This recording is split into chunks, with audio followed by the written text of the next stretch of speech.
Désirée, une mutante capable de prédire l'avenir, a consigné ses différentes visions dès ses 13 ans dans une série de journaux, carnets regroupant à la fois des messages codés et des croquis de ce que la jeune femme tentait de comprendre, jusqu'à finir aveugle prématurément. Pendant de longues années, c'est une autre mutante, Mystique, qui s'est chargée de s'occuper de Destinée et de tenter de regrouper ses carnets pour empêcher les futurs apocalyptiques de se produire. Mais tout ne s'est soldé que par de sanglants échecs. À présent, c'est à Charles Xavier que reviennent les 7 carnets qui étaient en possession de Mystique, avec la responsabilité de tout faire pour que ces avenirs horribles n'adviennent jamais. Mais la connaissance du futur est un pouvoir qui peut corrompre même les cœurs les plus nobles, et certains membres des X-Men ont encore en mémoire les dramatiques répercussions de l'événement Onslaught dans leur vie. Pour éviter que Xavier ne se retrouve avec un surplus de pouvoir, Tornade décide de fonder sa propre équipe parallèle de X-Men, avec comme but avoué de s'emparer de tous les carnets de destinée pour les mettre en sécurité et les étudier posément. Ce qui ne sera pas du goût de tout le monde, mais la déesse africaine n'en a cure et préfère risquer de perdre quelques amitiés plutôt que de se retrouver avec une situation catastrophique de plus sur les bras. Bishop, Gambit, Malicia, Thunderbird, Psylocke et Sage rejoignent Ororo dans sa quête, et à eux tous ils forment alors les Extreme X-Men, des anti-héros luttant pour une juste égalité des pouvoirs dans un monde qui ne veut d'aucun d'eux. À périls extrêmes, héros extrêmes, mais aussi adversaires extrêmes comme ils l'apprennent très rapidement en étant confrontés au terrible Vargas, qui recherche lui aussi les carnets pour son propre intérêt. Lors de leur premier véritable affrontement, Psylocke se sacrifiera pour empêcher Vargas de tuer Malicia, et cette perte immense et brutale dès le début de l'aventure va souder l'équipe autour d'un désir de revanche et posera les bases de leurs futures opérations sur le terrain. Malheureusement, les carnets de destinée ne sont pas leur seule préoccupation. Partout où ils passent, des situations intenables surviennent et doivent immédiatement être gérées avant de dégénérer.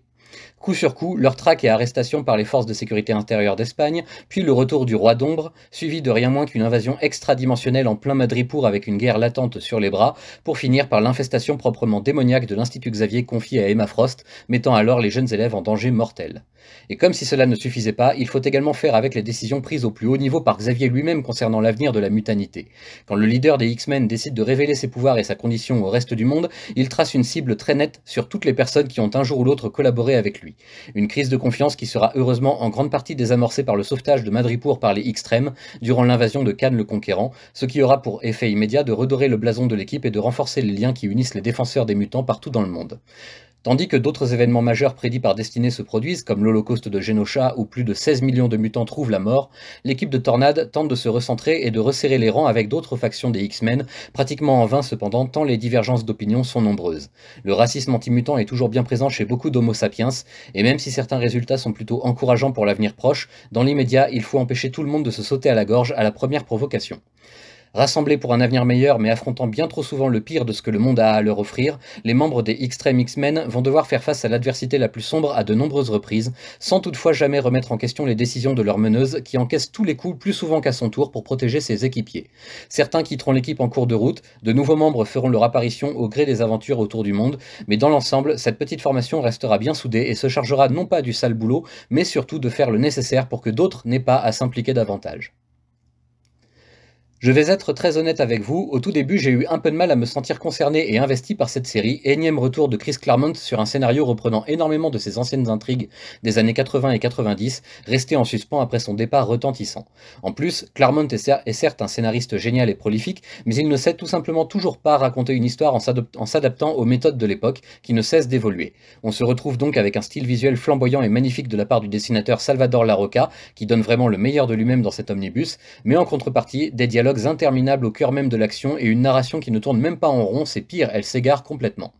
Mais passé ces quelques détails et inconforts, je dois bien reconnaître que j'ai adoré cette lecture, beaucoup plus dense qu'il n'y paraît, et ce pour des raisons assez précises d'ailleurs. De 1, l'histoire est quand même sacrément bien ficelée malgré ses trop nombreux détours quant à la quête principale, qui devient très vite archi-secondaire, et les relations entre les personnages sont creusées et mises en scène de la meilleure façon possible je pense, avec énormément de réalisme et de détails de la part du duo créatif à l'œuvre. Ensuite, justement, en s'intéressant un peu plus aux personnages, on découvre une dynamique de groupe inédite jusque-là il me semble, avec des caractères bien trempés qui feraient rougir Wolverine s'il était partie prenante de l'aventure.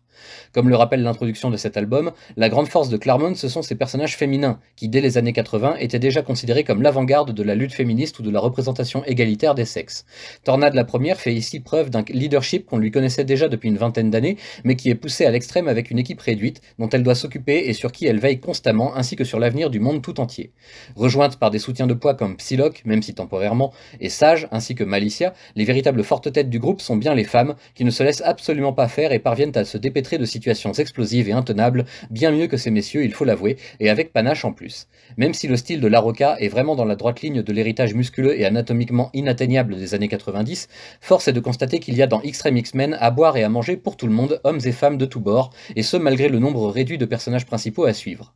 Ma palme personnelle revient, je pense, à Heather Cameron, véritable stéréotype sur jambes fuselées des canons esthétiques et fantasmés de l'époque, mais qui réussit sans le moindre mal à dépasser cette première condition pour apparaître bien plus profonde de caractère et de complexes personnels à résoudre. Son pouvoir fait d'elle une sauveteuse idéale dans toutes les situations, mais ses propres origines la mettent au banc de pratiquement tous les groupes auxquels elle tente d'appartenir, et même son propre frère finit par la rejeter en bloc quand elle révèle une nouvelle facette de sa personnalité, trop différente justement de l'image que tout le monde se fait d'elle. Dur de trouver sa place dans ces conditions, mais Heather n'est pas une simple secouriste au cœur tendre, elle sait se montrer dure et intraitable quand il le faut et ne recule jamais devant le danger, au contraire de certains qui feraient bien mieux de s'inspirer d'elle plutôt que de simplement la reluquer. Et le méchant dans tout ça, me direz-vous? Passable, sans plus. Franchement, ne vous préoccupez même pas de lui durant votre découverte et votre lecture, il n'est pour l'instant du moins dans ce premier omnibus qu'un prétexte pour souder davantage l'équipe au début de sa formation, et pas grand chose de plus. Tombant un peu comme un cheveu sur la soupe, Vargas ne fait pas forte impression et ne restera pas longtemps dans ma mémoire, au contraire de Khan par exemple, qui lui fait vraiment figure d'égal face à Ororo, les deux se complétant aussi bien qu'ils s'opposent.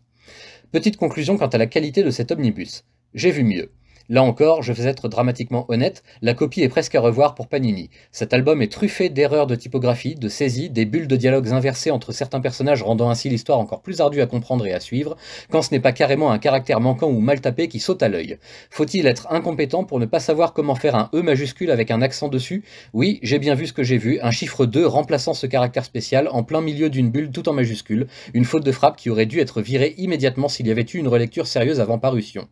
Ce qui, apparemment, et d'après mon expérience personnelle déjà conséquente, n'arrive jamais, je crois, tant chez Panini que chez ses concurrents d'ailleurs. Vu le prix, on aurait le droit de s'attendre à quelque chose de bien fignolé et de vérifié dans les moindres détails, non? Les Marvel's Omnibus sont une collection de luxe, de prestige, pas un simple fourre-tout dans lequel on rentre le plus de pages possible sans se soucier de la qualité du texte. Si vous m'entendez, Panini, sérieux, faites attention, ça devient carrément gênant.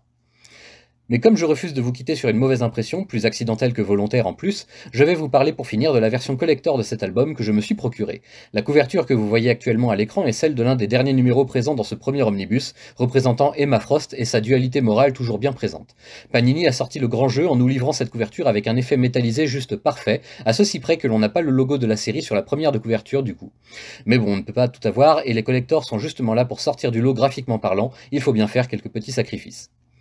Est-ce que j'attends le second et normalement dernier omnibus avec impatience? Pas vraiment. Dans mes souvenirs, la fin de la série ne vaut pas ce que je viens de lire ici, et Claremont ne fait que s'égarer dans ses délires, là où il aurait vraiment dû recentrer l'intrigue sur son point de départ. J'ai surtout hâte de voir comment les événements de la fin du run de Grant Morrison sur New X-Men vont impacter les Extrêmes, leur série étant obligée de faire avec ce qui se passe dans la série principale, production de l'époque. D'ici à ce que Panini fasse paraître la suite en format omnibus, espérons simplement que la qualité générale du service fourni sera revue et corrigée.